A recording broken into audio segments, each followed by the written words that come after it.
Back in the 70s, board games and improv theater had a baby, and it was called the role-playing game.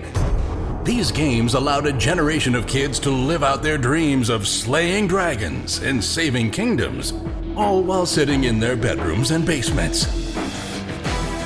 Today, gaming has moved into the cultural mainstream, and role-playing games are back with a vengeance. Join us now as 5 of these former kids come out of the basement and onto the internet to experience adventure, mystery, and obscure pop culture references.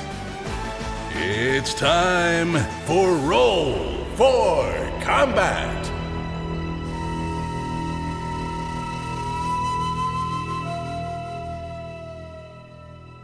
Hey everyone, welcome to Roll for Combat. I'm your GM and host Steven Glicker, and in this week's episode, the boys are ready and they're entering the final room. That's right, this is it. 2.5 years of playing, and it's all led to this epic battle. And trust me, it will be epic. We have been playing this battle for 2 months. 2 months of real time. And in a very sad way, we know for a fact that this show is going to end. So for those of you listening, wondering if there's going to be closure, I'm promising you there will be, because last night was our last episode. That's right, we actually recorded the final episode for the show, and it was kind of bittersweet. It was fun and exciting, but at the same time, all day I was thinking, oh my god, this is it. This is going to be the final show with this group of characters. And it's kind of sad. It's like, you know, when you go to college and you don't see your friends ever again when you graduate, or high school, or, you know, or any event, you know, like your work or something, and somebody leaves or retires, and you just know that things are just never going to be the same. And of course, we're going to continue playing with the same group of fellows. In fact, we're starting our brand new show next Wednesday, so don't worry, we're picking up right where we last left off with a brand new show that I will announce in a little while. Not quite yet, but pretty soon. But yeah, this is going to end. One thing is, I think you're all going to like it. I was listening to the episodes, and everyone is really up. Everyone's always animated on these final episodes. Everyone's paying attention. Everyone's like on their A game. So I think you're gonna have a real fun time. Even though it is a long battle, it never gets boring because things continuously ebb and flow, and the battle goes in a lot of strange directions. And in fact, earlier this week, I was talking to Mark Stifer from Paizo, and I asked him for some advice on what he thought of how you should finish up a long-running adventure path. Now, I was actually asking him about the very last episode, but he reminded me that he wrote an article in Pathfinder Adventure number 144, Midwives of Death. That's the very last adventure in Pathfinder 1st Edition, Tyrant's Grasp.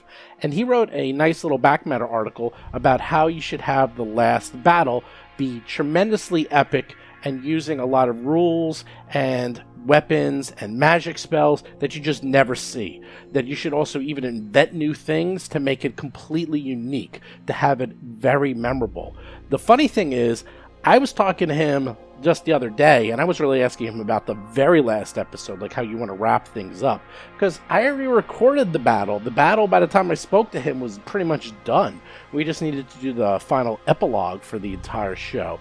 But whether I did it on purpose or by accident, that's pretty much what happens in this battle. You know, this is it. Everyone knows that there's no more tomorrows, so they're throwing everything they got. They're looking through their inventories. They're pulling out every single piece of their inventory. They're using it. Every single special device, magic weapon, you name it, they got it. Also, something else. Before this episode, I was going through everyone's characters because something happened in our other podcast in Pathfinder 2nd Edition where we were making a mistake with somebody's character and their abilities. So I thought to myself, I should go through everyone's character and make sure they've been running them correctly. And we found a fun little mistake. John, who, he doesn't really read the rules. John has been playing Mo incorrectly. John has had 3 attacks for something like 3 levels now, and he's never been using them. So I actually went through his character and showed him a couple of things that he's been doing completely wrong and that he's just been missing.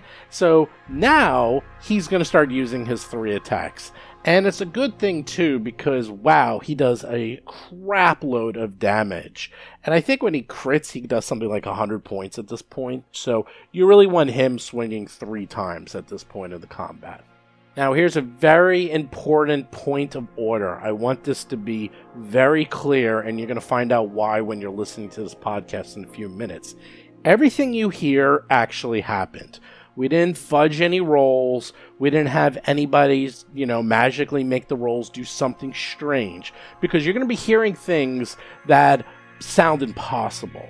And I don't know why this is, but in my experience, I've had last sessions where things just get weird. Like everyone is rolling 20s. We had the very last session that Seth has run. I think I've mentioned this many times, but I'm going to mention it again. That he ran the very last campaign, the very last session. We're all level 20. It was Dungeons & Dragons 4th edition. We're fighting on top of this gigantic volcano, and everyone is rolling crits. Everyone. I mean, 20s were flowing like water. It was ridiculous. Statistically impossible. And then I told you, this is also the one where Chris fell into the volcano, and Seth said to him, "You're dead. You die inside the volcano." And Chris said, "No, that's not fair. I need a chance to survive." And he says, "Okay, I'll tell you what, Chris. You roll a 1d100, and if you roll a 100, you will survive." And he rolls the 1d100 and gets 100. And he survived. I swear to God this happened. And there was a whole bunch of other things like that kept happening. You're going to find out very soon the reason why I say that, because there's going to be rolls coming up that you're thinking that we are completely faking when you're listening to the rest of this battle. None of it was faked. There's something in the air, I tell you. It's really, really weird. And I will say that I don't think these guys have ever rolled so many 20s in my entire life. And also, there's something in the air because Chris last week rolled 4 mirror images, which I'm pretty sure has never happened in the history of the show. Maybe once he did 4. I know he did 3. But he statistically, I know it's impossible. He only gets 1 or maybe 2. I don't think he's ever rolled 4. And he did that. He rolled 4. And I think that was the beginning of the sign of things to come. Now, I'm not going to say it's a cakewalk for these people. It's not at all. But it's going to be a lot of fun. So for now, let's listen to the beginning of the epic final battle of Roll for Combat Dead Sons. And over the next few weeks, I'll tell you more about our new podcast. We'll start previewing some of the new characters that John and Chris and Seth and Jason are going to be playing. And we're also going to have a few more surprises. I think you guys are going to like it. Anyhow, with that, let's get to this week's episode.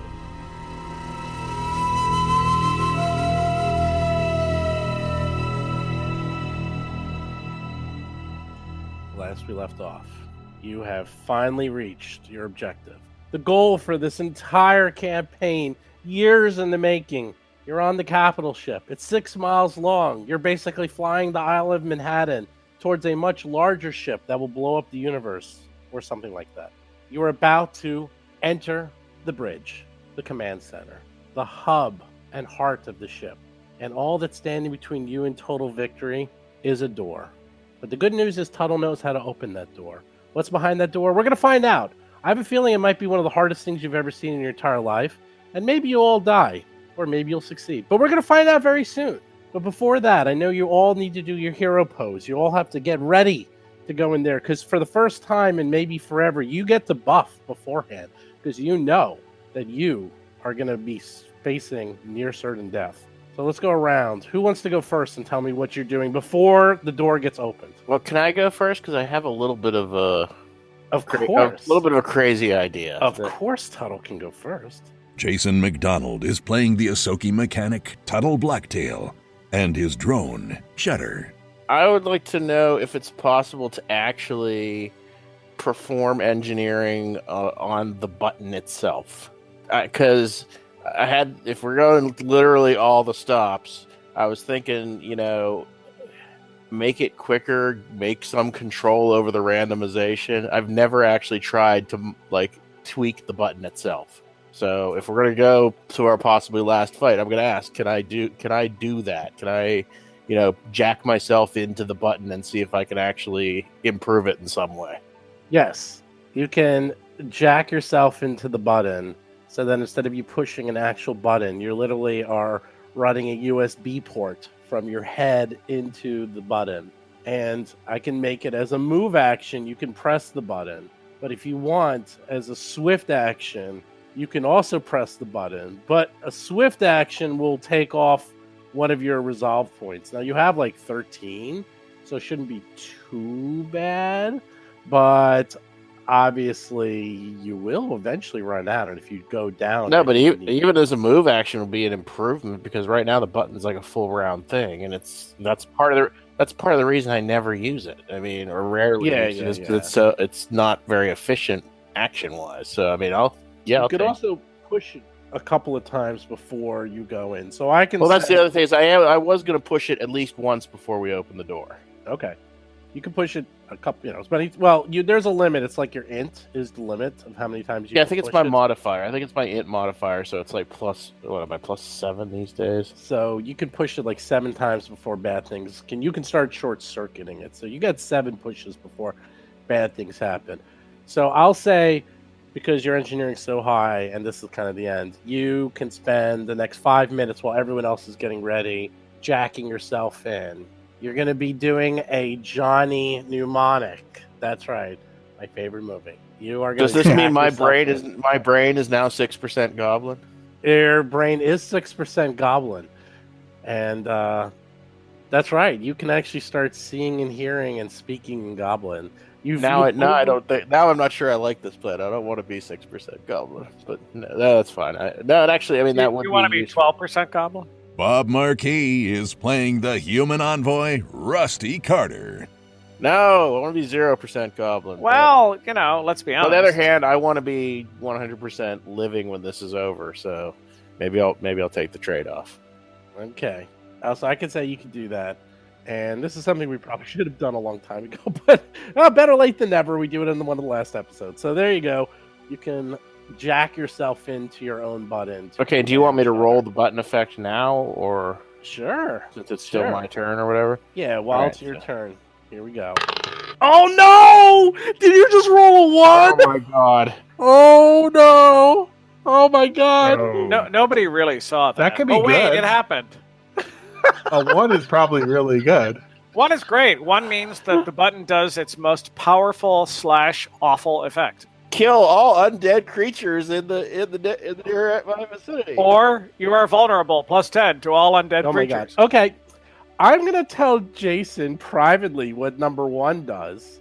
Because and never tell us until the I'm end. never gonna tell you, because I want Jason to figure out how to use it, because it's both beautiful and horrible at the same time. Everyone else continue your hero preparation. I like to do something to support Rusty, in all honesty. So let me that's good. Let me go next. Seth Lipton is playing the Lashunta operative Hiroji. That's I great. recall. Okay, so I want to use disguise. Central Park and Fall. Yeah, I want to use disguise, and I recall I actually buffed it with another thing when I leveled, but I didn't write that down on my sheet. So do you recall what when I leveled up? I gave myself some kind of disguise benefit bonus. Yes, additional you did. ability. And in fact, I rolled it, improved it as well, but I don't remember the actual number. You look like one of the crew, one of the actual crew of the of this undead spaceship. Yes. Yeah. So basically, I wanted to use quick disguise, but I know I had an additional ability that made that better, and so I want to use that, which I forget what it is. To look like one of these the Ring style broken up, weird, messed up mummy monks that we just defeated. Nice. I'm going to disguise myself as one of them, and I'm going to offer that to you, Rusty, as as backup for your play. However, it is that you're going to use. So, worst come to worst, when I betray you all and take control of the universe, you're backing me up. I'm sorry, let me rephrase that. When, obviously, to help all of us, I join the other side as a ruse to ensure victory. Mo wants to go in the disguise of the big bad wolf. John Statz is playing the Vesk soldier, Mo Dupinsky. I'm willing to accept your disguise, thank you. So you want to go as one of those monk things. I'm not sure to what end, You can do it, but Well- I'm well, just curious. Well, the idea, the idea is, I'm masquerading as like if I understand it, Rusty. Well, Rusty can explain what he was going to do, but my impression was what he wants to do is disguise himself, like as a crew member, like was gonna bluff, like being in that insurgency, and work something like that. Or in some other fashion, was going to use being a member of the crew to sow confusion to give us an advantage. And so I want Actually, a good idea. That's and just so adorable that you think that's what I was going to do. all right. Well, that's I want to great. support. I want to support whatever it is that you do by giving you the extra credibility of one of the guards of the door to this room, apparently thinking that we're all okay and being part and like escorting you into the room as opposed to fighting you and trying to kill you. I want to that presentation assisting whatever it is that you're trying to do. Okay, ignoring all my snark, Steve, the modifier on that is going to be, what I'm going to be doing is I'm going to be entering the room using my fast talk feat to try to give all of us a free surprise action by confusing everyone as I walk in the room. So if he can actually add a disguise to make it seem like, hey, some weird normal person is walking on the bridge, I'm going to want a bonus off there.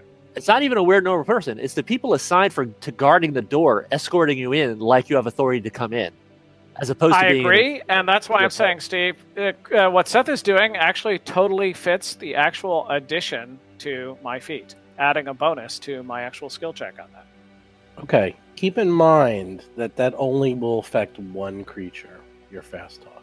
That will be called the boss. You can do that. I'm just double checking fast talk is that you can do it. I know. It's only against one creature, so it's not going to Yeah. work against everyone. So, okay. No, it only works against one person. That's correct. Got it. The idea Okay. is, of course, to give us a surprise round at the beginning of a fight, because theoretically the boss is going to actually give the orders to attack. As we walk in and I'm giving a bluff, it's to confuse everyone and give us a little advantage. Now, keep in mind, as you know, I've blown a feat on this, and I've only used it like 3 times. The whole point of it is to use at this actual final fight to give us a little advantage of, well, 1 action each, and that's it. Oh, I have no problem with that. I just want to make sure that we're very clear that it's not going to affect. If there's 8 guards, it's only going to be you choose which one you want to affect. No, I get that, but I love the fact that Seth on his own actually came up with the what are you going to do before we go in is actually support the fact of making the feat work. And I'm totally okay assuming that they're going to follow any kind of military protocol that underlings are not going to in a confusing situation are not going to spontaneously act on their own against their master's orders, against their officer's orders. I'm going to guess that. I'm going to guess that they're not independently going to just do things against what their commander is saying or suggesting or has not even said yet. Boy, there's a lot of lawyers out there, aren't there, Steve? There's a lot of lawyers out there. That's okay. That's okay. The amount of damage that's going to be incoming will make all those lawyers cry. I mean, you guys are assuming that the situation has to be stacked. I mean, the order is that we're coming in. They're expecting us up here. They probably aren't waiting for somebody to say, "Okay, now start firing." You know, it's probably they're the rebels waiting for the Imperial troops to come through the door. Do whatever you want. If the rebels waiting for the Imperial troops to come to the door saw Princess Leia and Chewbacca say, "Hold up," I don't know if they'll shoot. Okay, no, Right? That's good. That's what we're trying to do. You're right. Okay, that's right. Hey, I played with Seth long enough and Bob, and the combo. I don't know which is worse, actually. The Seth and Bob combo might actually be worse than the Chris and Seth combo. The Chris and Seth combo just consistently, brag about how they're never getting hit.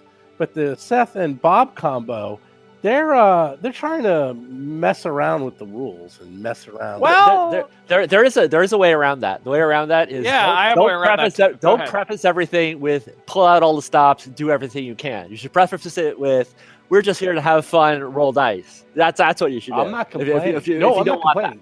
I want that. I want you to challenge me as much as you want. Because, well, we'll see. I go right ahead. Who's up next? We've heard what Mo's going to do. He's got his haste circuit, his trigger on finger on the trigger, and he is going to be using his feat that allows him to attack 3 times a turn at a -6 with his new weapon, the Infernal Dushku, that does 5d8 plus 24 damage. I wish it was just not unwieldy, though. Chris Beamer is playing the Tiefling Technomancer, Akiro the Just. Yeah, me too. Yeah, we had this whole discussion where me thinking that all Dashkus were unwieldy. When Yeah, I know. I was in here. fact, they are not. I've heard first- that discussion twice already now. Yeah, well, it's just the first 200 hours of gameplay they're unwieldy. So now they're not unwieldy. So Well, 'cause And don't it's hard. forget, this can be turned with, I think it's a swift action. You can convert it into a gun. And the gun itself is pretty good as well. The gun does, let's see. The gun is equivalent of a white star plasma caster that does 3d10 plus 12 fire and electricity damage. So that's is it a also swift quite good. action to switch from the gun to the melee weapon? Because that's what I will be doing. I'll be doing a first shot for round 1, and then because I won't be using that swift action in the turn that I turn on my haste circuit, because I want to have the haste circuit on when the door opens. It's a swift action to switch it back and forth between Oh, the good. two. Okay. Wow, that is some weapon. Holy crap. That is a All right. weapon for God. I don't know why Mo has it. Who's up next? Akira. I guess me. All right, Akiro's like lock and loading his Sonic Disruptor rifle. He's like, all right, boys, this is it. As your newly appointed leader, let's hit him hard. Let's hit him fast. Let's not waste. Let's have an economy of action, and let's take down the big guy first. By the way, you all caught earlier. You're preparing a surprise round action in case I get that right. Yeah, but I am buffing. I have to do a few buffs. Yes, but I'm saying consider what would you like to be a free action if my feat goes off, which will only affect the boss, but hopefully all of them will also be frozen. Yeah, it's going to be something devastating. When you say devastating, are you actually going to do something? Yeah, like a magic missile or something, maybe. So you're going to not what cast, buffs? say, mirror image. Mirror image has already been cast. That's already out. Like, what other buffs? Well, but that doesn't mean he's not going to cast it again just in case. I mean, I'm sorry. I think we all know. I'm not doing that. I am. Let's see. What other buffs do I need? Oh, I'm going to supercharge my weapon. And actually, I could do that. I mean, how much time do we have? Like, how many rounds of buffing do we As have? much as you want. We're just waiting for you. Okay, because I could supercharge everyone's weapon. Until told differently, you have unlimited. I will amount of supercharge weapons. everyone's weapon. Thank you. Good. What does that mean? Okay, that means that your weapon attack, if you're doing a single attack, will do an additional 46 damage on one attack. 40? Really? Yes, if you do multiple attacks. Why have you not done that before this? Because it's one of these economy of action things. It's like it's decent. We're never but- prepared for God, combat. God, It's just, okay, it just okay. happens. No, and that's then- fine. I only do one attack per round, regardless. Okay, that's fine. Okay. All right, and it does 2d6 additional damage if the weapon attacks all creatures in the area. If it's okay, so the attack deals 46 additional damage if the weapon is a single target attack, or 2d6 if Nice. it attacks all creatures if it's an area of effect. This I bonus will be can- tossing grenades wildly, so that's good. All right, so everyone's got that. That's how many people are we? 5. Not including Cheddar. Not including Cheddar. Yes, 6 if you've got Cheddar. All right, so I'm using 5 first level spells for that. I already have Mirror Image. Spider Climb is permanent on me. Should I put Invisibility Greater? Yes, you should absolutely do greater invisibility. It means you can cast spells without being targeted. Yeah, but you're gonna. Does it really? It means he can cast spells while staying invisible. When he casts a spell, it doesn't I break think- invisibility. He stays invisible through the entire. I'd rather him do damage. Yeah, We're I'm gonna- get I'm- Oh shot no, at I anyway. want him to soak damage, but let's be honest. I'd rather we all get the choice of making him, shoving him into. No, I'm gonna save my 4th level spells. I'm gonna for damage. All right, and I will cast Flight on myself. So I'm like casting all sorts of arcane power being displayed. Okay, so you're going to cast. Let me just go through those one more time. So you're going to cast Mirror Image, and you got 4 images. It's Yep. only like the second time in history in the entire game know. we've ever gotten 4 images. Wait, it happened once before? I don't remember it happening I before. think This I is don't the only remember. time. It Yeah. might be the only time. It might in fact be the only. I think you did 3. I think 3 was your highest. So for the first time ever, at the very last fight, you get 4. Then you're gonna do casting flight, right? Yep. Okay. What else? I'm casting supercharged weapon on everyone's weapon. Ooh, what does that do? That If does we attack a 4d6 damage additional for 1 attack. Wow. Why? That is- Where, that where is did that come fabulous. from? Have you been able to do that all along? I've been able to do that for it's a first level spell. I had a level 1, Supercharged weapon. So you're casting. How many times are you casting that? 5, because I don't give an F. Okay. How long does that last? That lasts. Oh, it doesn't even say. It says you supercharge target's weapons next Yeah, it attack. doesn't It's say. just It says next. I think it's directions. just next attack. If the And next it's how many dice? How many dice? 4d6. Yeah, Chris, you should have attacked that before. You should have used that a long time ago. Well, remember I didn't come in at level 1. I came in at a higher level. Yeah. So there's almost always something better to do. Magic missile. So wait, so you're telling me that if in this first volley my trick attack goes off and my that supercharge, I'll be rolling 7d6 and 6d8 damage. Yes. Well, no, you get 4d6. Right. And my auto One pistol time. does 3d6, so that's 7d6, and my trick Yes. attack does 6d8. Yes. Yes. If you hit. If you I'm not gonna If hit. you hit. I know. That is actually guaranteed that I will roll 1. We're going to see a whole bunch of Oh, low you know rolls. I don't think I Yeah, can Seth, do this. do you remember back about, say, 3 minutes ago when instead of actually being impressed by this ability, I was instead remarking upon, wait, why is this the first time we're hearing this? Why have we You know never what, had this before? What the this hell may is be a wrong with reason you? why. Sure, Are you sure. trying to play There's my great character? reasons. That's great. Yeah, All sure, right, sure. so That's great. I think this is the problem with this spell. It needs to be made. The attack needs to be made before the end of the next round.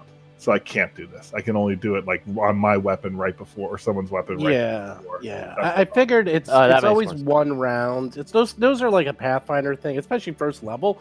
That it's like you get it and it's amazing, but it literally lasts for one round and like one attack and that's it or something. So okay, So what if I'll you're I not- do it once. what else you can do? Right. then? Well, what I'll do is I'll supercharge my weapon right before we go in. That'll be like the last thing I do. Kind of like as a ready action. And I think that's it. Okay, so you Mo have is also- flight. Yeah. You have 4 images and you have an amazing thing on someone's weapon. Okay. Can I just Right, ask let me ask a question. Who has the best chance to hit? Like, who has the highest bonus? No. Probably not Mo Mo always because has Mo the best multi attacks, so he has a minus always. I usually sing. He also has the highest strength and he's in melee range. He tends to hit at more often than anyone else and for more damage. Mo, Like, Like just a attack just a twice min as max. often. You would like just a min max. You would want to cast that one shot thing on whoever it is that Yeah, will but get the you're most talking chance of to. hitting. Yeah, you're talking to I Akira. thought about You're that, talking to but- Akira.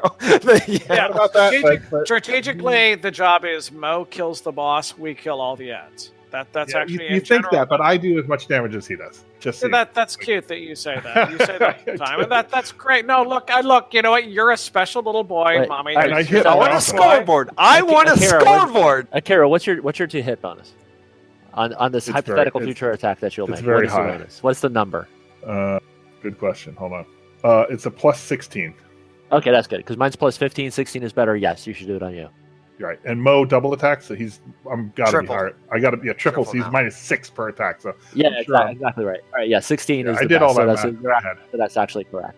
Yeah, it's the next hit though. It's not the next Seth, attack. you know I'm rarely wrong. You Oh know no, that, it's a right? next attack. I'm It's absolutely true, but the Thank you. the DM has scared me. He I know. he's like make sure all your ducks are not in a row, but that you can cut glass on the line. Like They better be ready. goose stepping ducks there. Yeah, I know. We got to be careful. So, all right, but I mean, it's just 46. I think it's kind of actually a drop in the bucket, to be honest. I mean, it would be nice if all of us had it because that would actually mean something. But like, I think it's not that big. Okay. But now I will also activate my haste circuit. Right? Do I have any? How much time do I have in my So, haste circuit? what is your surprise round? What is your first action? What is your pre-buff, your surprise round, and your first action? Yeah, that's a good question. And it's like, and are we going to focus fire? Are we going to do a decapitation strike and try to identify the boss and focus fire on the boss and just do as much damage as possible on the boss, or are we going, or are we going to like try to take out like a henchman that is possible to take out on one round, or are we going to do something else? What are we going to do? Let me give an example of this, Chris. My pre-buffing is nothing. I have no pre-buffing. My surprise round, I'm going to be acting first, is to be a feat to try and actually give us all a surprise round. And if it succeeds, I will throw a temporal displacement grenade to try and stun the boss and anyone within a grenade range of the boss that first round. That will be action 1. Then I will be the first person to go the next round, and I'm going to give everybody a bonus to attack that boss while also throwing a grenade to do 46 damage to as many people as I can. That is my pre-buff surprise round action. Mine is assist you and all that jazz, and sneak attack as much as I can before we start getting into regular rounds. Right. I like it. And then the question would be who, what target? Like so you're throwing a grenade. I would think at the boss, but whatever.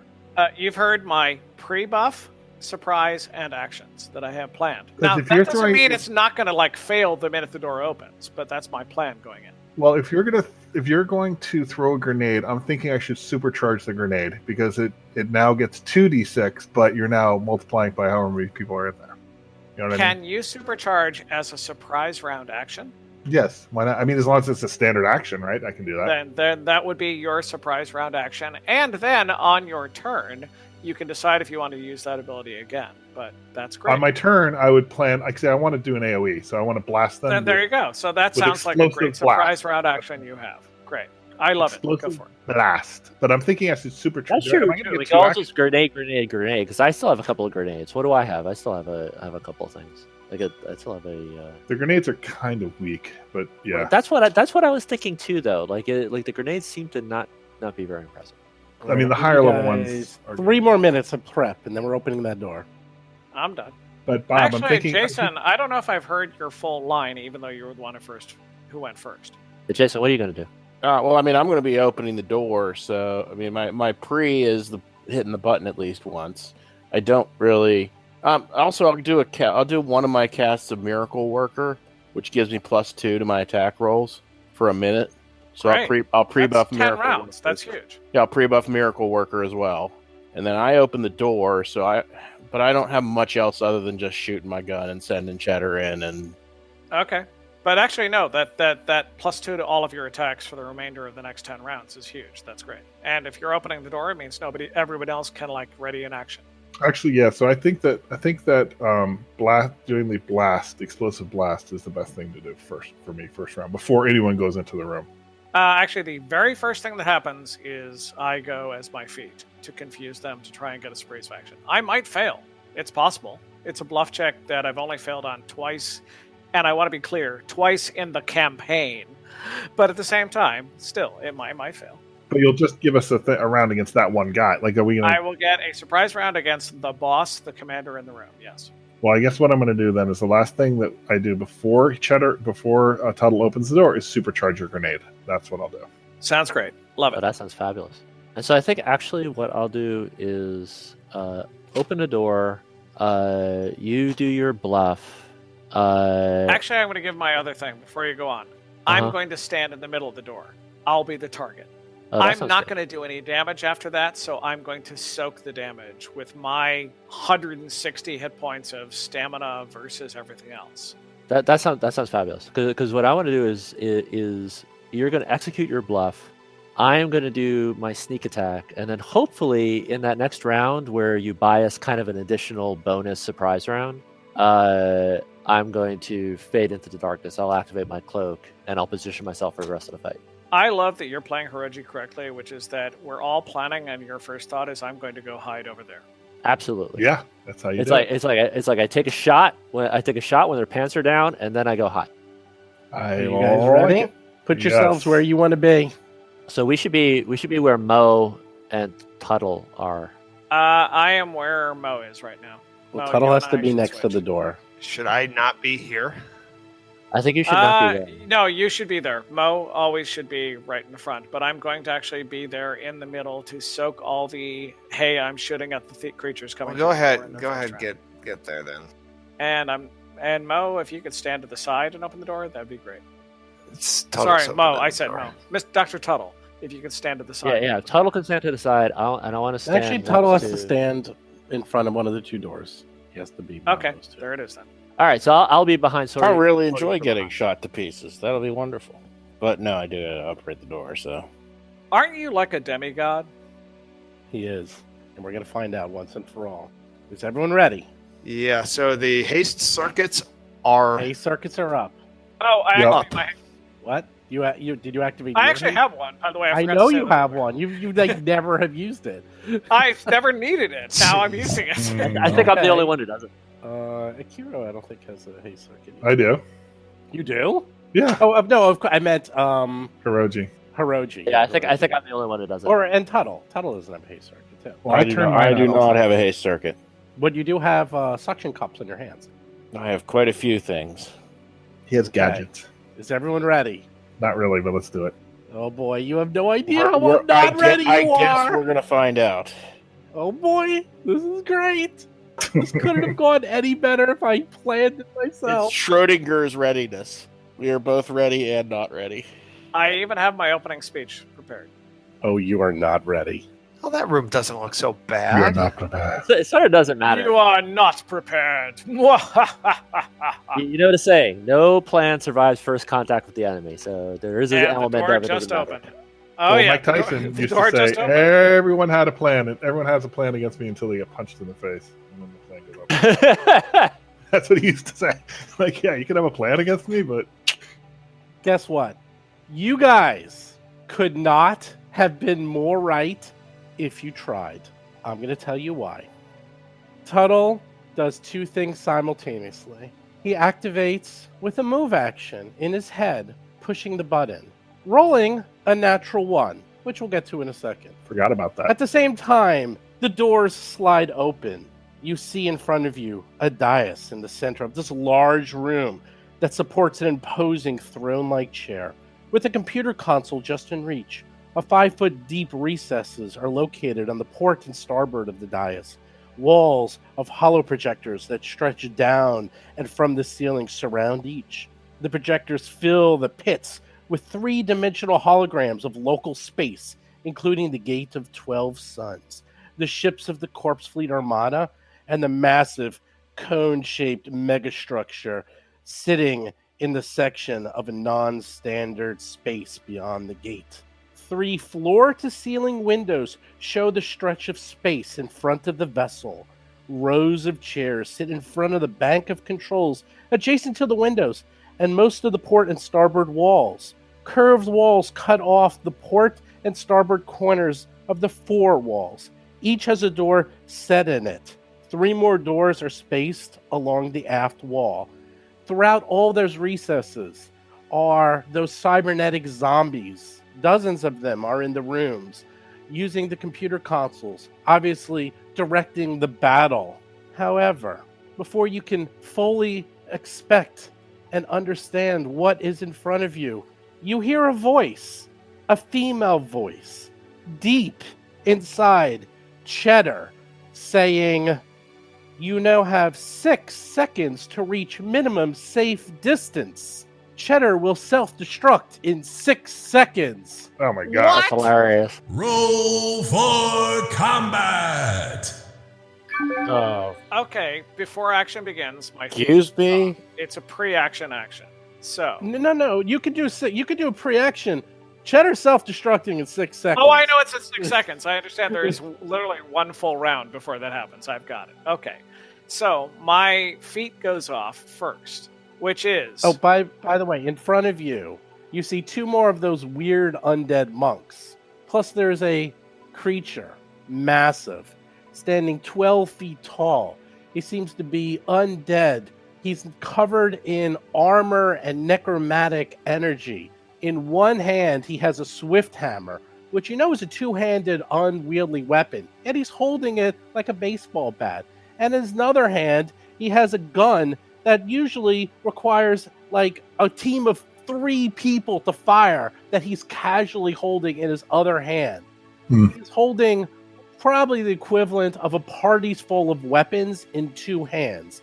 He is 10 feet in front of you and looks ready to rumble. Go, Rusty.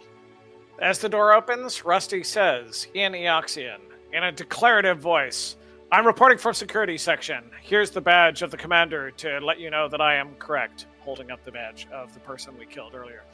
We have been sent up here to the bridge to instruct you that we've actually dealt with the rebels and the security issue, and now everything is fine. Your orders now, Commander. Let us know in a moment. Okay, go right ahead. Do you need my bluff check? Of course you do. That took more than Yes, 6 I seconds. know. It just happens. Oh, I know. Which creature are you doing it against? I'm going to choose the boss, just for the hell of it. The big one? The monstrous, huge guy? I'm going to choose the standing in biggest front of you? person, Gatecrusher, who's in the... Sure. And I'm going to add D6 plus 2. 42. Let's see, that might not be enough. So that would be 48. Does that include Okay. my assist? No, You it does can't not include the ass- assist. If he gets an assist, it's 50 on the nose. We'll see. Let me see. It is 20. We did a skill check of 50 for Christ's sake. 5 Not times enough. 10 Not enough. plus 20 equals... A 35 is a good score. A 50 is a win, for Christ's sake. Let him do the math. The Gatecrusher looks a little confused, so maybe you'll get a free action off of him, but no one else. So he looks a little confused by all of this. Hiroji's up. I believe it worked. We have a surprise action against the boss, is the issue. Okay, so all right, so clarify the mechanics currently. Is it a single standard action surprise round that we're in, or Yes, you get one action. Yes, you have That's an it. action. and and that's one universal? action. And is that because of Rusty did, or independent of what Rusty did? Like, I don't know like, what that like- means, but surprise round. that It's means because, Seth, I'll answer your question. It's because of what Rusty did. It's a feat called Fast Talk, which requires a bluff ability and 5 ranks in it. Before any initiative is rolled, I can actually try and confuse the enemy, which gives our party one surprise action before the combat. Okay, yeah. So there's no general surprise action prior to No. taking this action. Okay. I have created one now. Okay, good. Hiroji gets one standard action to go. Everyone else is gonna be- I shoot him. I take my I do my trick shot. I do my trick shot and I try and shoot him. So let me roll No, you my. can't do your trick shot because that's a full round That's- action. You cannot do it. It has to be only standard. You can only do a regular shot. Oh, by the way, Cheddar Well- is going to blow up, and it's going to be probably one of the Oh, biggest it's explosions in you've one ever round. I seen. understand. It's at the end of the round. All right. And you get one action. If you don't think I'm not running away, You as get one of one my action. actions in the round, you're out of your mind. I take my standard action as a move action. I activate my cloaking device and I move and I hide. No, you get one. You get a standard. So you're just going to move. I know. So You get a move no. or a standard. I can activate my cloaking device as a move action, and as part of that move action, I can But hide. that's- Right. what's that That's called? how it works. That's what that So does. he's hiding. Actually, yes, That sounds right, As yeah. an action, that sounds right. That's exactly right. No, I believe it. Oh, yeah. Oh, as a move Yes. out. Yeah. That's Right. So rather than shoot, I'm going It's to integrated I'm into his going- move Got it. I'm going Yep. to I I'm was a going to little become confused invisible. the way you got it. All right, and so let me end up someplace invisible and roll a stealth. Whoa, he's going way in there. Okay. It's far away from Cheddar. That's a good spot. Wait, why? Yeah, no shit. Well, Cheddar can still move. He blows up the. He gets 6 seconds, and so he's gonna be okay this round. It's next round he blows up. Just FYI. So he's gonna move. Oh. So you can roll him in there and blow up these fucks, and we don't have to be in there at all. True, but it looks like Hiroji. Well, he might get one more because he got the surprise round. Kiro's up. He's standing right next to Cheddar. He sees smoke and electricity and fire coming out of him, and he hears getting out the of here. countdown: 6, 5, 4. What are you gonna I'm do? flying. I'm This flying, is Akira. Of course, he's running away. and I'm flying up into the near the ceiling. What is Well, that? it's 20 5, feet up. 10. So that's you use 25 just to get up there. 30 actually. He's got a haste circuit, though. Oh, true. Actually, I won't go to the ceiling yet. I'll fly there. Okay. I can't. I have to change tactics. I can't supercharge anything. Mo is up. Oh, boy. So I'm going to... This thing in the center, those are stairs on the sides? Is that what that is? Yes. Okay. Yeah, that's the stairs up to the side, up to a throne. It's like the captain's chair, if you will, but it's on like a dais. And it's unoccupied. There's nobody in the captain's chair. Correct. Oh, it's unoccupied now. That is correct. Oh, I really want to get in the captain's chair, but it's... You know what? It's uneven terrain. I don't mind. doing? Mutiny. It's mutiny. Mo is now There's a in the big- captain's chair, Oh. even though it's uneven terrain. But you know what? I am fine for the first 10 feet in uneven terrain because I am sure You're not going to be fine in about 6 seconds. Well, I'm hiding behind this big dummy, and Oh my god. I can't shoot while I do that. Genius. All I right, can't wait. Now you're done. because haste circuits are simultaneous with movement and attacks. Rusty's up. Actually, okay, so surprise round action, since I have not taken it, was what I was going to do, which is a temporal displacement grenade, trying to catch the boss and at least one of the minions. Let me try that. Now, as part of an attack, I'm going to obviously try to give everyone a bonus against him, but the main thing here is actually, of course, trying to actually stun him. But remember, you only get a standard. My surprise round action is to throw a temporal displacement grenade, trying to get the boss and one of the minions. Got it. That's not in my thing, so I'm going to use one of the grenades in random, and then we'll go with the effect afterwards. Yeah, that's fine. As part of an attack, as always, I can try to make a bluff attack to get a +2 for everyone. You rolled a 19, so you're easily going to hit. So just where do you want it to go? And I'm going to re-roll that bluff attack. I'm trying to give make it flat-footed to everyone, because I can as part of any attack, so hold on. It's a surprise round, so he's already flat-footed. Doesn't matter. That is an excellent point. You're right. I'm sorry. John is correct, and I am wrong. Sorry, hold on, because how often in life do you get this? John, you were right, and I was wrong. I Okay. apologize. You were completely right, and I did not know what I was talking about. Okay, so displacement grenade. That's probably there or on the other side, because it's a 20-foot radius. It's a huge grenade. So. Let's say to the right. Okay, I put it down. Is that where you would like to go, I presume? So it doesn't hit barely? Sounds right. Well, Well, I'd rather not hit Mo if I could avoid him. Oh, you're not That's hitting fine. Mo, but it's pretty good. It's like licking Hiroji and Mo, like just slightly. It's slightly If licking you Mo. hit the left, you don't hit Mo at all. You don't have to worry about it at all. Okay, No, you so won't hit Mo. You won't Fortitude negates DC 19 for those two enemies. Okay, the Well, interesting. monk fails. The gatecrasher gets a 27. Okay, so the boss is not affected. However, one of the ads is stunned. So that will be stunned this round, so he doesn't get to go. It and is that's the stunned one for to the one right. round. Honestly, having one of the ads stunned for one round, I'm really quite pleased with myself. So that is my standard act. That is my surprise round action. Okay, the one to the left, actually, the monk gets to go. And That's true. he is going... He acts True. independently of the boss, or is it that he's in response to all the attacks on the boss? He's just going to do something pretty standard. He's not going to go crazy. That's all. He's literally just moving in front of the boss and waiting.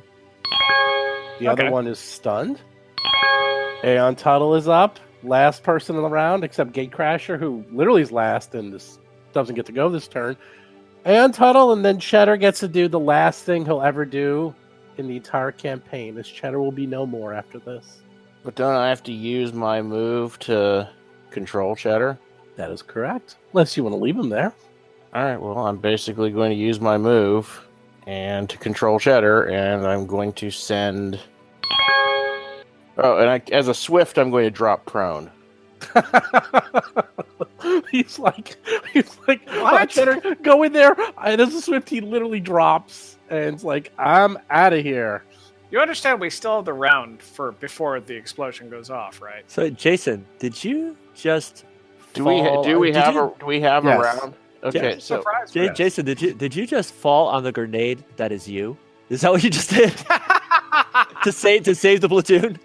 Well, I'm gonna put him over there. That's the best I can do as far as not damaging us, but still potentially still damaging Big Boy. Do you know the blast radius of what the damage is, Jason?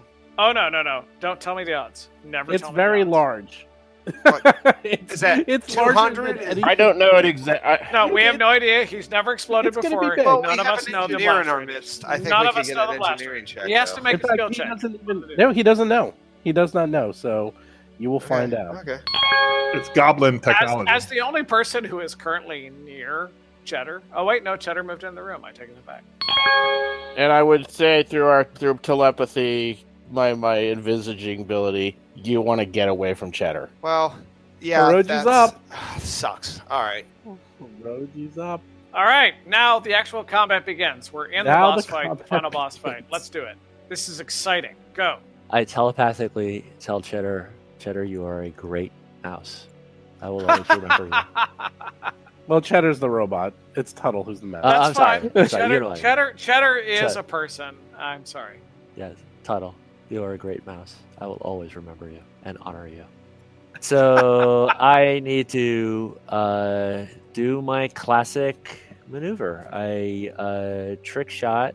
Let's trick shot. Do I trick shot the big bad, or do I trick shot a minion to hope to knock him out for less ads? What do people like? Dealer's choice, I say. I like killing the ad.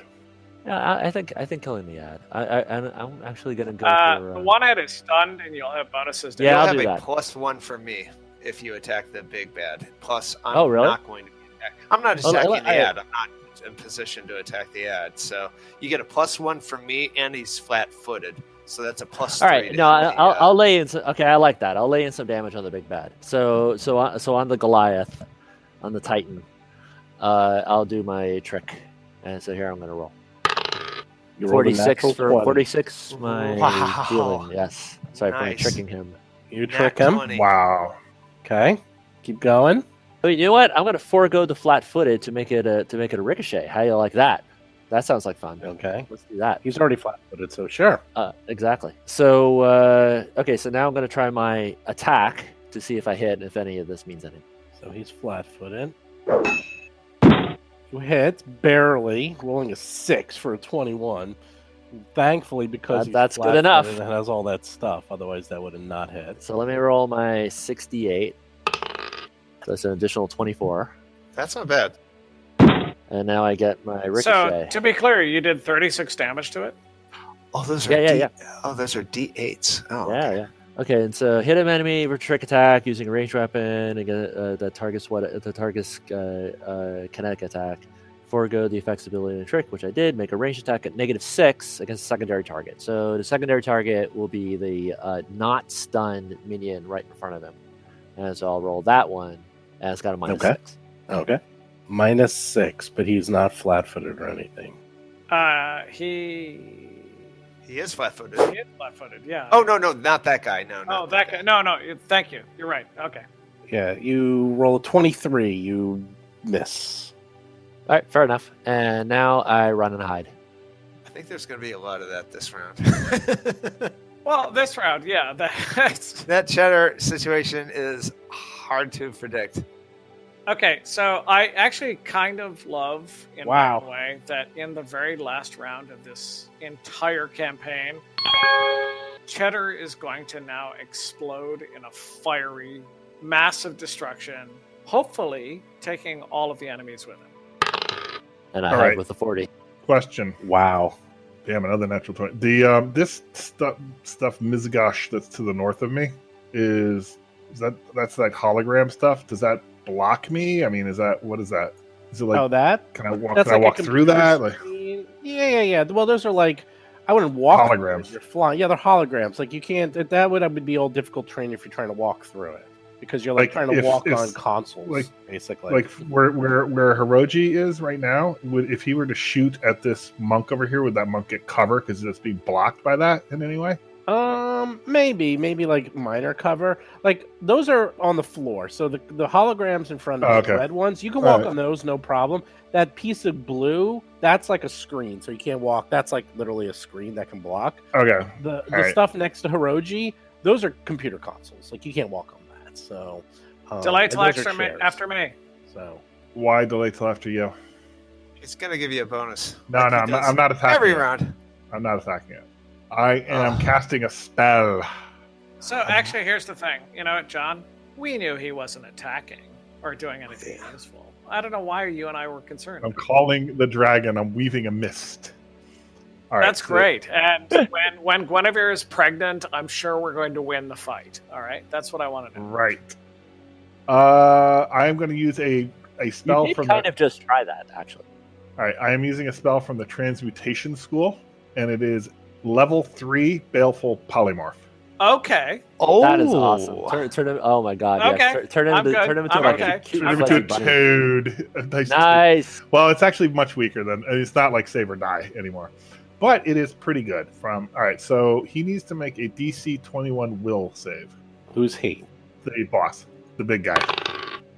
He did rolled not an make 18. 21. He failed. Okay, But does he so have this is spell what happens. resistance? Let's see. Does he have spell resistance? That's true. He does I'm not. very excited by this. Okay, He good. does not. All right, so he now becomes one target is one size category smaller. Let's start with that. Okay, let's start there. Start there. Good. Its equipment resizes to remain functional, though it may lose reach with its new size. Okay, so the target must attempt. Now this effect keeps going. So the target must attempt a saving throw every round with the penalty to AC attack rolls, melee damage roll, reflex saving throws, and strength and dex-based ability checks and skill checks worsening by 1. He keeps making that. So right now he's at a -1 on all that, and every round he has to keep making a saving throw. Like it never goes away until the spell runs out, until he gets to -4. You know, Yeah. as we get to the end of this campaign, I think this is something that our listeners have never heard before. Chris, that was a very useful thing. that was a well very done. good thing that you did. Congratulations. Yeah, that was really I don't amazing. think anyone has ever heard me ever say this before. Chris, nice job. Well done. Well done, Right. Chris. I Wow. am a magic user after all. Where I mean, have you been? Well, we're not so sure about that, but still, good spell. That was a good thing. Yeah. He's a little gate crasher now. He's weird, Oh, and so he basically So has a. Hey, Crasher, who's a So little it's captain of it's the ship? -1. So it's -1 like this round, next round, then it's -2, -3, -4, and then it stays. Well, -4 if until it he runs out. makes his save, he doesn't get worse, but he has to keep making a save, and each time he fails, it gets worse by 1. So he's not making a save to become big again. He's making a save just to stop the negative. Correct. I mean to Oh. stop getting more negative. Like he's That's -1 Right. for the whole fight. What is Yeah. this? Wow. And he's And it not gets- growing until it's over. Right. And it only gets worse Damn. from there. It's like if once he gets to that -4, if and when he gets to that, then I have it. If he fails the last save, then it's permanent. Then it's permanent. That's Yeah. hilarious. Chris, outstanding. Seriously outstanding. That is And he- that and was he- the spell. 2 years of cowardice finally pay off. Oh my god! I I'm, mean, I'm reminded of that Bugs Bunny cartoon with the giant hairy monster that gets shrunk. Hey, Yeah. you're gonna take me on a swing with this guy. Hey, what's going on here? Exactly. And so he's looking a little bit more bestial. Like he has features of a toad. That's hilarious. This lasts for 12 minutes. This lasts. Yeah, it's rough. And now I get a move action. Yes. Yes, you do. All right. You're gonna need to run away farther, much farther.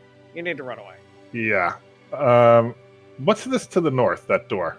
There is nothing farther. I didn't mean that far. That's a I didn't closet. mean literally That's go a as far as closet. you could humanly possible. You're not I mean, for going God's out into sakes, Into man. space. He's actually going to leap off the ship and just Yes. All You're right. actually leaving us now. You're leaving the fight after your one That's, spell. you didn't say leave the map. I mean, you're going pretty Right. far, but you're like literally. You guys are cowering. If I had Hiroji's ability to phase through walls, I would have used that already. You It's do have a actually- teleport it's really move, good don't point. you? Yeah. It's really an You important can teleport out to space. Well, Okay. I'm actually Yeah. so I'm going 50 feet that direction. I think it's 50, right? Is that it says Yes, 50? that's as exactly the 50. crow flies. But I'm also Mhm. going to go up now 10. Well, thank goodness. 10 Yeah, that's total, or Yeah. you're going to be 15 feet up? The ceiling's 20 feet up, so you want to be 10 feet up or 15 feet up? I think I only have 10 more feet of movement, so 15. Just say 15. yeah, 15. Yeah.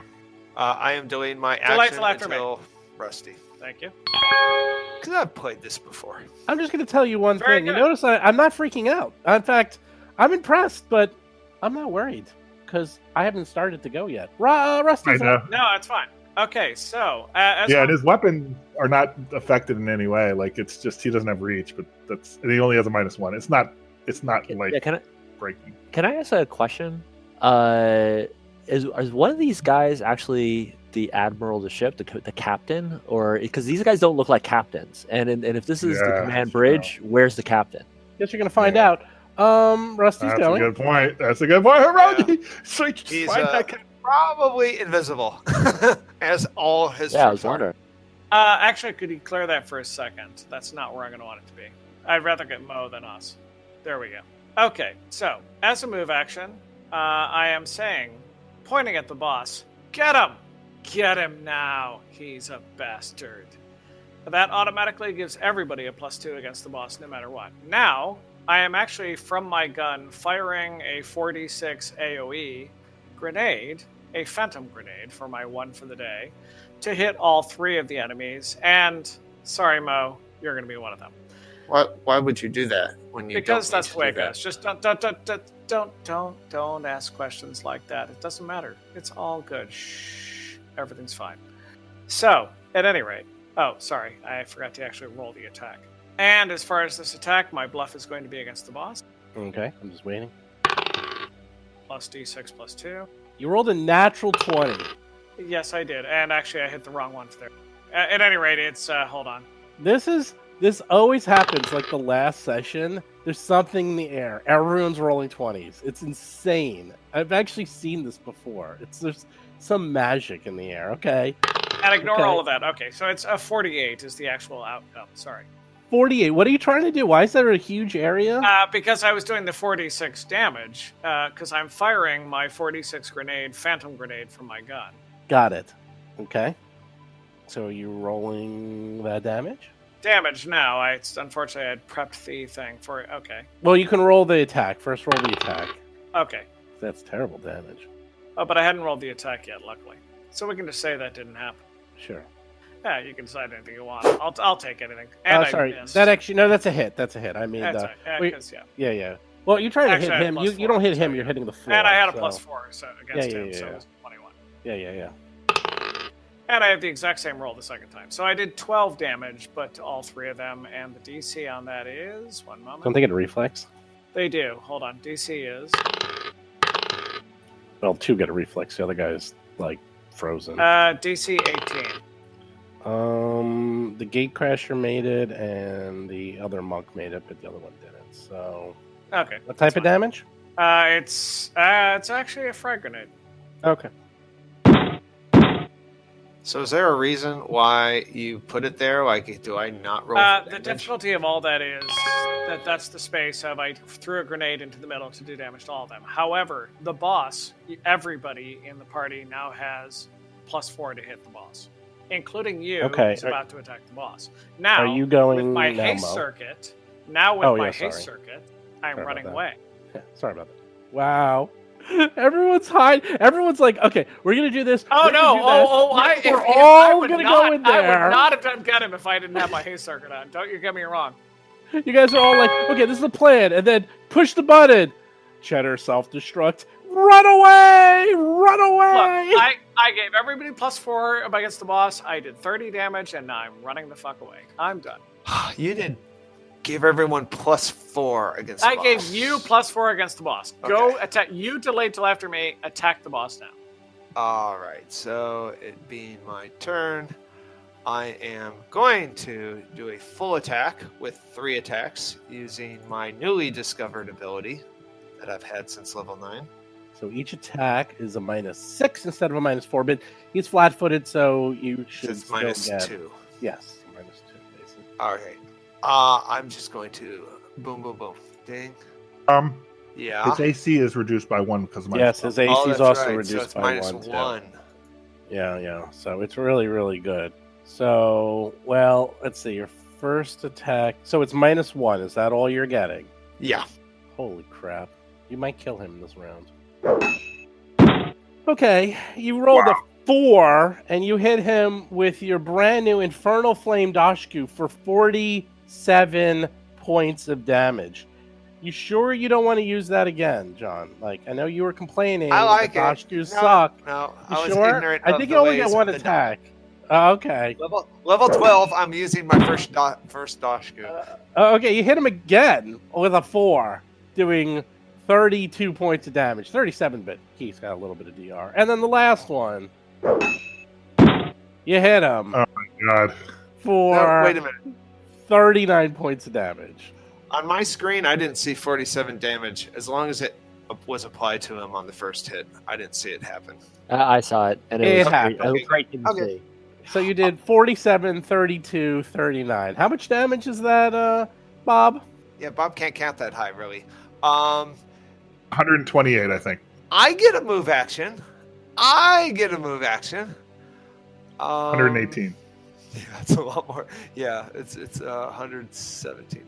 I am going to, and it's a big move action. You guys are going to be so impressed. Okay. Mo tries to run as far away to the east as possible to hide with Akiro and Hiroji. Except something happened. What happens? Right as you start to leave, you suddenly smash into an invisible wall that's to your east. Give me a reflex save, Mo. What? A 13? Mo, your job was to kill the boss. What's going on? You don't fall down, but it stops you as somehow there's an invisible wall of force basically blocking you from going east, and you can't. So, wait a minute. Like, that wasn't there when... Yeah, you're right. It's amazing wow. how that happens. Yeah. Okay, I have to say, Hiroji I was would able love to it if do that. somehow... Okay. I would love if the outcome is that Akiro actually cast a spell to lock us all into the area. That's not a bad idea. You wish he did that. You're gonna wish he did that when I'm done with it. Do we have any sea visibility, anything? Because it sounds like the boss is like got some kind of greater invisibility and is doing all kinds of stuff on its turn. I do have infravision. Would I see it? Anyhow, the undead monk thing is gonna go, and let's see. He is going to. He'll just do his blow hard thing of a cone of nastiness. Let's see. He'll do that at Tuttle. Tuttle's in front of him. He breathes this terrible cone of dark energy right at Tuttle. Tuttle, give me a fortitude save. 26, not terrible. Not bad. You thought for a second you might actually, like, I don't know, stop breathing, as you kind of remember this from before. But, yeah, he gets to go. He moves up to you. The other one is no longer broken down or whatever. He was frozen, and he's going to move up and do an unarmed strike at Mo. Oh, and he missed by 1. He rolls a 31. Tuttle's up, and then Cheddar will blow up. 3, 2, 1. All right. As a swift action, I secure the rights to Sarah McLachlan's "I Will Remember You" and play that. I will remember you. Dave, can you actually somehow mix that song in without playing royalties to her? I don't know. I don't know what your podcasting rules are for that. Or "Candle in the Wind" will be acceptable in a pinch. So I guess I will use my move action. I could do a 5-foot roll while I'm still prone. So I'm going to use a move action. Or wait, well, that's fine. I'll just do a move action to hop to there, and I will command Cheddar to, and then I will give Cheddar a command to shoot his junk cannon one last time. Well, actually, he's blowing up. He doesn't. That was. Oh, he doesn't even get to. No, he doesn't get anything. That's it. Goodbye, Cheddar. Goodbye, Cheddar. Companion. Everyone say bye to Cheddar. No, Cheddar. no! Stay with us, Cheddar. Goodbye, Don't Mo. go. Don't go to the light. Don't go to the light. He's gonna make the light, I think. Oh, I missed. That's just, Wow. I just missed. I want to know the damage. I want to know the damage of the absolute explosion. We'll get to see. I'm hoping that wall is thick enough to keep us alive. You hear the voice inside. You have 6 seconds to reach minimum safe distance. 5, 4, 3, 2, 1. Have a nice day. And then he And a little flag that says bang pops bang, out. and then he explodes in a radius 40 feet. Which this room is so big, it doesn't even really reach. It only reached one wall. That's how massive this room is. Luckily, it's only going to hit the boss, and it's only going to hit one of these undead monks. You could have moved Cheddar in there. You could have just got them all, but nope. You roll the damage. He literally rolled the one you on did the the final good thing. button press. He rolled a 1 on a D100 for the final boss attack. Yeah. Anyhow, you roll the damage. We'll let Tuttle roll it. It's 11d8 damage. I'm sorry, what? 11d8. 11d8? Sorry, I made a mistake. 12d8. Sorry, redo that. 12d8. Oh, I'm sorry, not D8, please. Okay, 49 wow. points There you go. damage. It's not that bad. I mean, Mo does more than that. And then, but it does do to everyone. And now we're going to do a reflex save to see if they get half. Yes! Misses! The boss misses, and the Oh, other one misses. what's the difficulty? 22 reflex save for Nice. half. They both missed. I was going off the natural number. I figured you a 4 just was probably did failing. 98 damage between the two. We're not Almost as done. much as Mo. But Now that's roll okay. a 1d6 to see what type of damage it is. Come on, be something good. Necrotic. Sorry, I was about to roll 12d6 because I didn't change the other thing back, which would have been impressive, but 4. 1, 2, 3, 4. It's actually cold damage. so I no. could have stood in it and let it bathe over me because I'm immune to cold. Are undead immune to cold Oh. damage? I could have actually gone up God. and hugged Cheddar. They're and said undead. goodbye to him. Are undead immune to cold damage? Alright, Cheddar dies after taking 5,000 points of damage. Via con Dios, my friend. Cheddar that's is no more. Okay, Cheddar, I'm going to be the only Cheddar. one. Let's take a moment. Cheddar, we hardly knew you. Let's take a moment Yeah. and remember Cheddar Mark III. He was a good friend. He was obviously the smartest of all of us. He actually led Aeon Tuttle into doing everything he did because we know who the brains of the operation was. And now he's gone, having sacrificed himself for all of us. We should take a moment and remember His him. name was Cheddar. I regret that I will never have a chance to question him about what happened to our ship that day.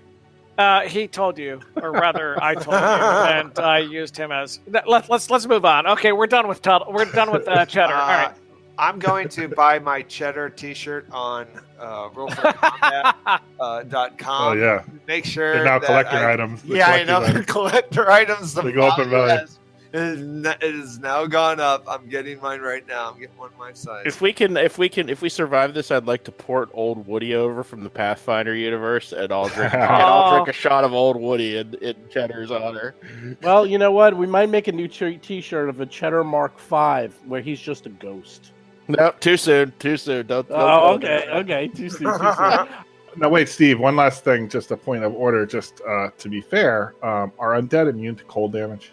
I'm getting to that. Yeah. So, because it actually does matter. So, here comes the judge. The Gatecrasher take 49 points of damage. He's still alive. I can't believe he's still alive. The undead monk, however, I'm sorry to say he only takes 44 points of damage because he did have DR5 against cold. So, okay, there you go. not All full right. damage. I'm sorry about that. I feel so ripped off. Hey, they're DR5 against cold guys. Change your tactics. Well, and those guys have like 130, 140, so we knocked them all the way down to 100 points. Actually, hold on. As we're trying to relay this, hold on. Hiroji, Akiro, Cheddar blew up. You may not hear it because you're 150 feet away in the other side of the room. You're against the wall, and Yeah. actually, Tuttle and Rusty, you're fine because you fell to the explosion through the wall, and now the room is covered and pieces of goblin and just junk cannon and robot wings, everything. It's just all over, bicycle parts, kitchen sinks over there somewhere.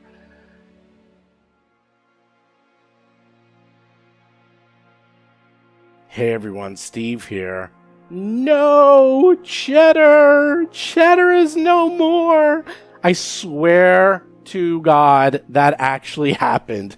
Jason rolled a 1. So all along, I've been talking to Jason because after a while, there was only something like 10 or 12 random things that can happen to Cheddar, and we kept getting the same ones over and over again. A few levels ago, I rewrote the table, and I made it 1 from 100, and 1 is Cheddar self-destructs and does a ridiculous amount of damage.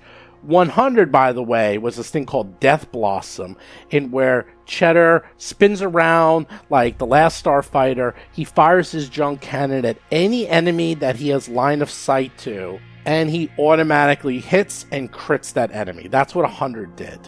So I thought, here's the chance he can jerry-rig it so that he can use the button a whole bunch. It's no longer standard action. He can make it a swift or a move, and he can just press the crap out of that thing, and we're going to see Cheddar go absolutely bonkers. But instead, Jason rolls a 1, and everything went to crap. This is a strange thing, as Jason, as everyone knows, has a really weird history of the 1d100. He seems to only roll when it really matters, either 100s or 1s. It is bizarre how often this happens with Jason.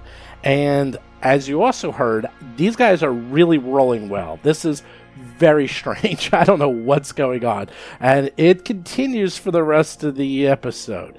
Now, for those of you who are listening and might be a little confused, the battle itself is taking place on a room that is absolutely gargantuan. It is humongous. If you remind me, I'll put a picture of the map on the Discord channel so you can see it, but there is a huge amount of room. It's hundreds of feet wide. It's something like 80 or 100 feet tall, and then the ceiling is another 30 feet up in the air. And this is very much a 3D battle where they're going to be using all aspects of the room.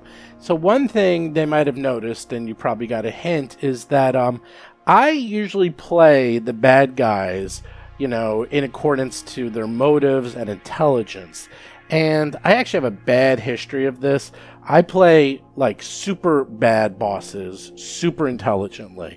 I will play it as if it's my PC. And that can get annoying. In the past, I actually took this way too far. I actually had a boss character where I had him as a ghost and he went into the wall so the PCs couldn't get to him. Now, if I was a PC, I'd probably do that. But in retrospect, that was a bad move because it was, it didn't make the game fun, and we had to spend 3 sessions on them trying to kill this guy because they just couldn't get to him. So I don't go that far anymore. I learned my lesson. But I am playing the bosses really, really smart. They're not going to be doing stupid things. They're not going to sacrifice themselves. They do have tactics, and each of them will do the tactics according to what their pre-written scripts are. So as the battle continues, you'll notice the tactics of these monsters. It gets hard. These monsters are going to be casting their best spells. They are going to be using their best abilities. They're going to be doing hit-and-run tactics. They're going to be playing very smart PCs. And it is going to be a challenge for these guys. And I'm not going to let them just walk over the big bad boss and have him die. And if you notice, throughout this entire, game so far, I have not panicked at all. In fact, I am just laughing. No matter what they plan, I know I will be able to counter it. And I will say, once again, that the big bad boss, he's able to go up against everybody, and he'll be able to hold his own, as you will be able to see, because he is unbelievable. As for Cheddar's death, I'm not going to lie, I secretly kind of enjoyed it. I feel like these final episodes, you kind of need someone to die. You need some sacrifice. Like all the best movies always have sacrifice. You always need a main character to die. You need something to happen to give it weight and pathos. And Jason rolling a natural 1, having it pre-written that if you do that, Cheddar will die. And then he happens on a surprise round, no less. and everyone has all their plans and they're ready to do it, and then as soon as he pushes the button, Cheddar explodes and they have 6 seconds to get out of the way. And it was fantastic because now all their plans are thrown to the wind. They have no idea what to do. All these creatures are like going to be stomping them and like swarming them, and they have to quickly regroup and figure out what to do. It is beautiful. This is exactly what you want in a final fight. You want the PCs to feel like they're in control and then pull the rug under them at the very last second, and they have to think on their feet and scramble and succeed. That is what you want in a final fight. Anyhow, with that, let's get to show notes. So as I said, we have already recorded the very last episode of this show. I figure we have maybe about 2 months more of the show, and then it's going to wrap up. But we're already starting our new podcast next week. And we have a new thing that if you actually become a Patreon, you can listen to us record. We're going to be recording our new 3 Ring Circus podcast, and you can listen to it this Monday. It starts at around 8:30 p.m. Eastern, and all you need to do is a $10 level Patreon. So if you become a Patreon at $10, you can listen to us record these episodes live. And I'll tell you what, I'll actually, as long as the guys agree, I'll let you listen to the new show as well. We're planning on recording that next Wednesday. So you'll get a sneak preview of what our new show is. Just can't tell anyone because it's not going to be public knowledge. If you just want to hear the shows early, just become a $5 Patreon, and you can listen to the shows at least a week early because we're going to be releasing them first to Patreons, and then we're going to be releasing to everyone else. And also, I'm going to be putting up some new things. We have like some material of us just talking about our characters, and we're going to be talking about what we're doing before the show and after the show, and I'm going to cut all that out and throw it up on the Patreon as well. That's a little bit more raw, but you can listen to like what we talk about before the show. And if you become a $10 Patreon, you can listen to us live talking about what we talk about before the show. To become a Patreon, it's very simple. Just go to patreon.rollforcombat.com, and your money will help the show. It will help us buy new equipment. It'll help with some new things we're adding to the network. As you're going to see, there's a new website coming out in a few weeks that I think you're all going to like. And not only that, you get to get cool stuff like, well, listen to the show weeks, if not months, before everyone else. So do check it out. Anything you contribute will help us greatly. In addition, new podcast every Tuesday and Friday. New subscribe to us on iTunes, Android, and Spotify. Do check out Jason's Talking Comic column every Monday and Talking Plaguestone every Thursday. Join our Discord. We have, over 1,100 people on our Discord now, and over 180 games going on. It is crazy over there. There's a lot going on. Just go to discord.rollforcombat.com. Check it out. Also, at level 10, you get a free t-shirt, and if you wait a few weeks, you can get the new t-shirts of the new characters from the new podcasts. Do follow us on Twitter, Facebook, YouTube, Instagram. Check out our Reddit channel. Check out our Patreon. As I mentioned, I told you we're going to put up some cool new things, and these are them. We're putting up the ability to get access to things no one else can get access to. And then finally, if you want to check out Jason's review, he just reviewed Lost Omens God and Magic. You can just go to rollforcombat.com, go to the blog section. That's where all of our reviews are. I think I'm going to rename that to reviews because right now we're not doing too much blogging. But go to the blog area and you can check out his review of Gods and Magic. My mini review is the gods are cool. There's some billion gods in there, and everyone wants that. But the magic, the magic. Man, some of those spells, they are scary. There's this one called Sloth Skin, where you grow so much skin that it gives you a bonus to your AC because your skin is growing so fast. But the bad part is it comes off of you, so it's very easy for people to track you down because you're leaving a trail of skin everywhere you go. That is one of the new spells, and they're all kind of disgusting like that. I love it. Anyhow, with that, I'll see and talk to you guys next week. See ya. You've been listening to Roll for Combat, a Starfinder actual play podcast. If you have a question or comment for the show, please visit us at rollforcombat.com or drop us a line at contact@rollforcombat.com. You can also find us on Twitter, Facebook, Discord, and other social media platforms.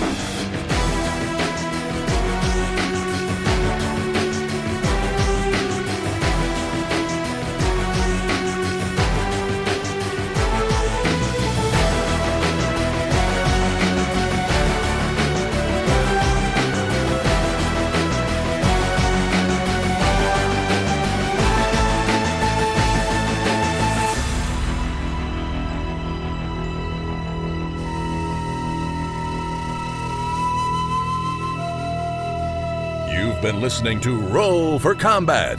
Until next week, always remember to check for traps.